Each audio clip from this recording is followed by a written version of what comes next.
before we continue, let me formally recognize the presence of Senator Marcoleta and Senator Lauren Legarda. Opo. So, Mr. Chairman, pwede po ba ako magpagam nga at ako kailangan nga pong mag-CR. sige, Nung dumating sige. po si Senator Marcoleta, at the very least kailangan ko ata mag-CR. At the very least naman, sa bigat ng trabaho nyo, Pasensya na po. Payagan namin kayo mag-CR at the very least.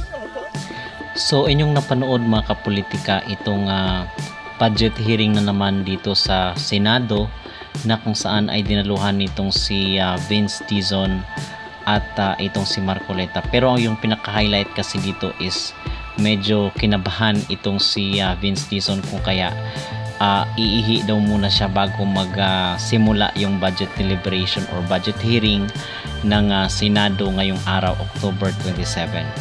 So dati is hanga-hanga ako dito kay Vince Dizon dahil meron siyang panindigan, meron siyang integrity at masasabi natin na maganda yung kanyang naging serbisyo noon kay former President Rodrigo Roa Duterte. Pero ngayon mga kapolitika is tila ba wala na yung ganoong qualities kasi sabi niya he is serving in the pleasure of the President. So yun yung sinabi niya na talagang nadismay ako kasi ngayon kasi ay pinagtatakpan, di ba? Maraming mga issue na kung saan ay hindi niya inimbestigahan. For example na lang, yung mga flood control issues na doon sa Ilocos na bilyon-bilyon ng halaga at ang sabi doon sa report ay mga Vizcayas rin yung contractor doon. So how come na nilaktawan yun ni Vince Dizon at doon siya nag-imbestiga sa Mindanao at sa Bulacan? So merong selective justice na nangyayari at kung ganito pa rin ay kasi sa tingin natin tatakbo ito sa 2028 or baka sinabihan na siya ni Marcos na isa sa mga patatakbuhin sa 2028.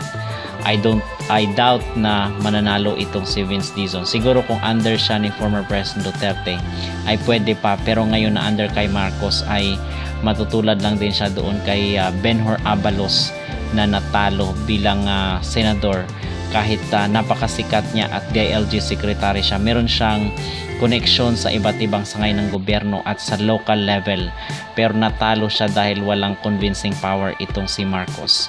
So kung meron mang plano na tatakbo itong si Vince Dizon sa 2028, siguro na hindi siya mananalo mga kapolitika dahil nawala nga na yung kanyang integrity, yung kanyang integridad at yung kanyang prinsipyo dahil lang dito sa pabor na ibinigay sa kanya Marcos na makapagtrabaho under this administration.